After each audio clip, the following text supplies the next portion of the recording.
Hi, it's Pastor Andy with our Wednesday video, and today I want to talk about the fact that Paul really upset the apple cart, so to speak, when he started talking about God including the Gentiles in his plan. Now, the latter part of the message from this week, the latter verses, were always a part of Scripture. It was just something that the Israelites had misconstrued, had misunderstood in some way. It's not that they weren't true for them, but just like I said yesterday, with our understanding of God, we can't understand it all the time. And, well, they found another meaning where they didn't know one had existed. On Monday, I covered the idea that the true Israel was not one that was based upon genealogy, but rather it was based upon faith. And then yesterday, again, the idea of us being rational beings, we can barely scratch the surface of knowing what God is up to. And what is remarkable about both of those statements is that even though they are truth, and even though God has revealed that truth in Scripture for thousands of years, depending upon Old Testament 3,000 or so, New Testament 2,000 or so, we still don't understand it all, even as we read it plainly in black and white. So, the Israelites certainly did not see that what God had given them. They understood what they had as their scripture, the Old Testament, from a completely internalized understanding. They were myopic in their understanding, thinking about that the Old Testament only applied to them. And yet, as we'll see when we get to Romans 15, there was plans for God to incorporate the Gentiles and to use the Israelites to do that. So, the Israelites, though, had negated to see how Scripture could involve any other group. And what's amazing about that fact is that that statement is true, even though there were people like Rahab and people like Ruth who are in the line of David who would have been very well known and respected for their place in Israel's history. Now, if you know your Jesus lineage, you'll know that Rahab and Ruth were of the lineage of Jesus because Jesus is of the lineage of David. But the reason I'm not using Jesus in this argument, even though it's true, is because Paul is writing to a group of people who didn't believe that Jesus was who Paul was saying he was.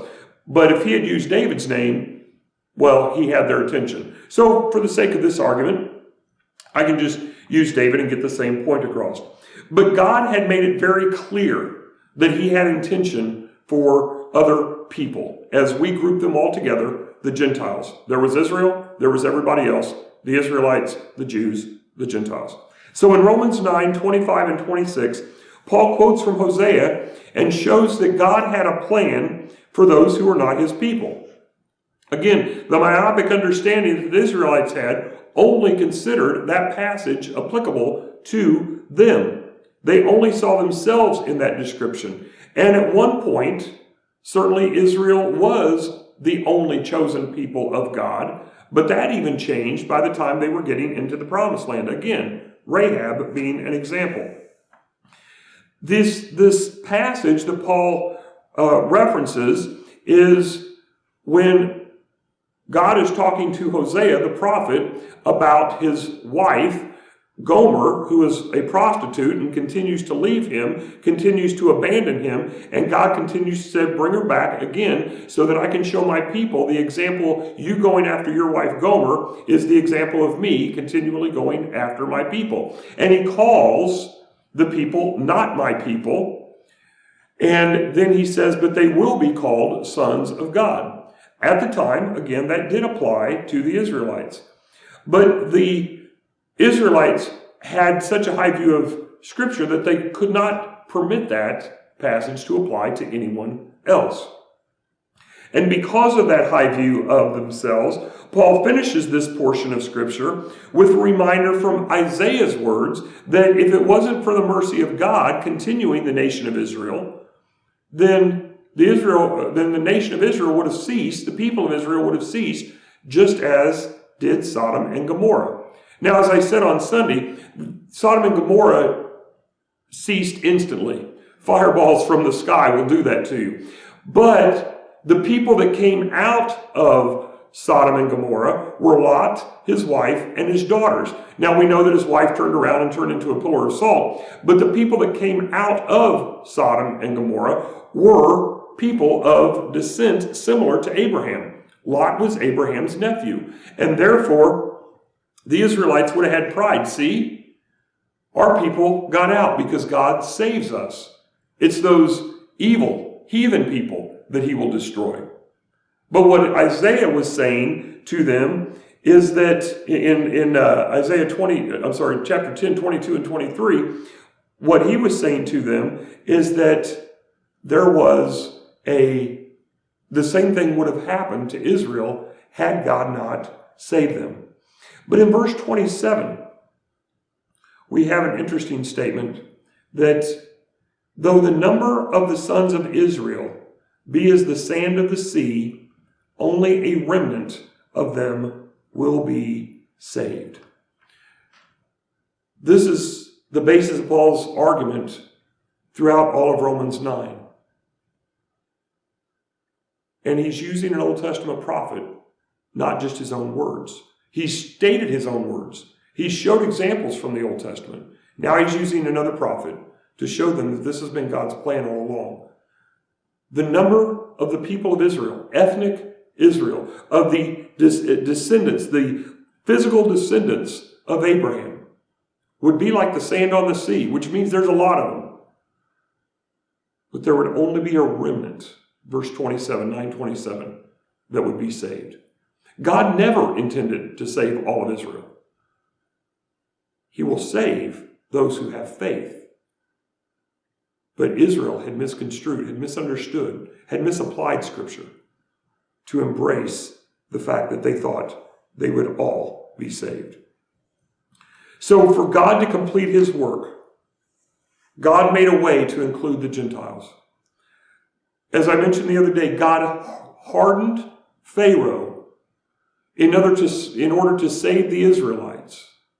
And at this time, he had hardened the Israelites in order to save the Gentiles. As I mentioned in yesterday's video, we may not understand. Well, we may not think that that is fair. We may think that God is playing favorites. But it is not for us as the creation to condemn God, the Creator. The truth is that people, as in the individual people of Israel, had a chance. They chose their own way time and time again, and we do the same thing. That is why we must be thankful, and we must give praise to God for his mercy. So yes, God did make a way for the Gentiles, even if that means excluding the people of Israel for a time. And as we'll see later in this overall section, Romans 9 through 11, there is a time coming when the Gentiles will no longer have an opportunity, and it'll return to the opportunity for the people of Israel. Israel had failed to understand a lesson that we must take to heart. Just because God is completely sovereign does not mean that we do not have responsibility. And that's what we're going to see in a couple of weeks when we return to Romans, next week being Hub Sunday, when we return to Romans and pick up the last few verses of Romans 9 and into Romans 10. God is indeed a sovereign God. God is God and we are not. But that doesn't mean that we don't have responsibility. And as we live up to our responsibilities, we will see God more clearly and be following him as he wants us to do. That is the hope, that is the message as we continue to move through this challenging bit of scripture of Romans 9 through 11.